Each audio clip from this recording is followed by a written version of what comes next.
Hello everyone, Jose J. Garcia with Garcia Home University here. Quick video for you. Heard a couple things from a few investors, not necessarily students, not yet anyway, but hopefully they will. Hopefully they'll come on board. So love to have them. Love to coach any and everybody. You know, that's one thing about GMHU and myself is that I will coach anybody. So if you, whether it's you or somebody you know wants to get into mobile homes, come our way. GarciaMobileHomeUniversity.com, GarciaMHU.com for short. But on to the video. So had a couple setbacks. I spent way too much money on my investment. I keep having more and more trouble with part management. Contractors don't want to do the job, and I'm just tired of trying to invest in these mobile homes. I would say to that, you're probably reinventing the wheel, or so you're trying to do so anyway. You know, when I first got started, I knew little to nothing. And if it's people have asked me over a period of time, if you could do it all over again, what's one thing that you would do differently? And I always say the same thing. I would go back and tell myself to hire a coach or a mentor, somebody who's already doing what I want to get into. Because that is the best, the quickest, and the best way to get ahead and to get into that field. Somebody that's already doing what you're doing. Now think about any sport or any type of for any activity for a sense is you always have somebody leading, somebody guiding, right? But for some reason, when it comes to investing, when it comes to finance, when it comes to a lot of things, we like the we'll just do it ourselves kind of thing. That may be fine and all, but you're going to waste a lot of time, a lot of money, and you're probably going to start doubting yourself more than when you even first got started. Why? Because it's not really going your way. You don't know what the other side really looks like because you've never been there in a sense. But yeah, you're trying to figure it out all on your own.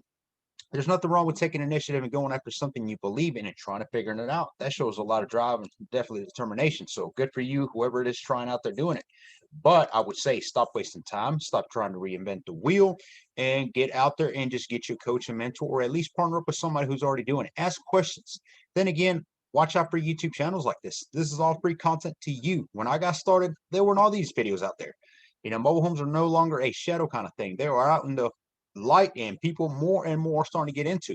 But to touch upon that, yes, I spend too much money on the rehab. Yes, contractors won't do what I ask them to do or even really trying to do the work at this point. And part management, well, just pure trouble. Okay, take a couple steps back, I would say. You know, everything in a sense, you know, in life, let me get into that for a second, can seem like a step down, can be a step up. You know, you have to get creative, you have to think of exit strategies. And again, look, you're gonna have a coach, you know, somebody that can get you out of the mess in a sense. To something like that, you spent too much money on your investment. Okay, let me focus on that one alone for a second.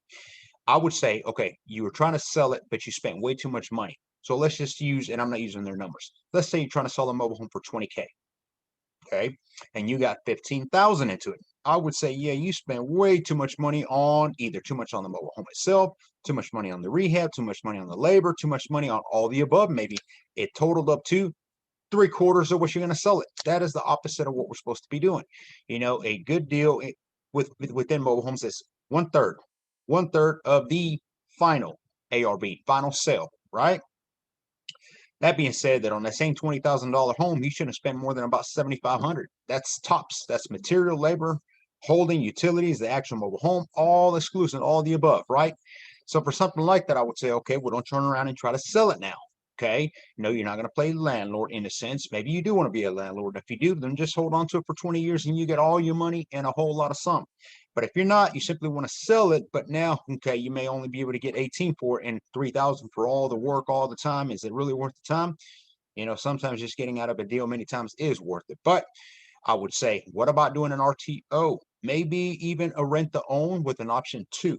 That being said, in other words, maybe a year and a half that somebody can rent it, but it has that option two, and you can put it on there that basically any and everything that breaks, for instance, they can be under the rule restrictions, whatever you list on there, and you're not a landlord. They have to fix it because this is their way of them proving to you that they want to buy that. So after that year and a half, then it becomes okay. Now I'll finance or the remaining term or whatever it may be. So for that year, for instance, you would have made money already on it. Then you go on to selling it, and then you continue to make money from there until the ends. So there's ways to get creative in this, and you just have to really think and try to get yourself out. Definitely don't ever put yourself in a position. You know, I don't want to say get away or out from a property wise being invested, but I mean, if you knew that the ARV was 20K, at one point did you realize I'm overspending? Right? There should have been a cutoff. Okay, we're at 8,000 and we got a long way to go. It's maybe time to rethink this kind of thing. See, so there's ways to think in a sense like that as well, but don't let it discourage you. That's the biggest thing that I wanted to toss on here. Look, no deal is the same, no investment is the same, no investment is the same ROI, even for that sense. So keep on moving, keep on going forward. There will be more deals. Every so often we get a pure, just easy deal that has very nice returns on the investments, and then we get some that are a little harder. But you always have to be able to find different type of exit strategies, think it, and have somebody to bounce ideas from. Maybe some of these we buy mobile homes, those are other investors. Call some of those numbers. Hey, I'm looking at just a networking quick little question here, if you don't mind. Toss it out there. Simple as that. All right, hope this video helps. I know it's kind of short here. I'm actually getting ready for coaching, but I wanted to jump on here and toss this video here. All right, so no discouragement. That should be the name of the video. If you're looking for coaching, visit GarciaMHU.com. Any questions, suggestions, or a simple hello, email me at j@GarciaMHU.com. Till next time, thank you for watching.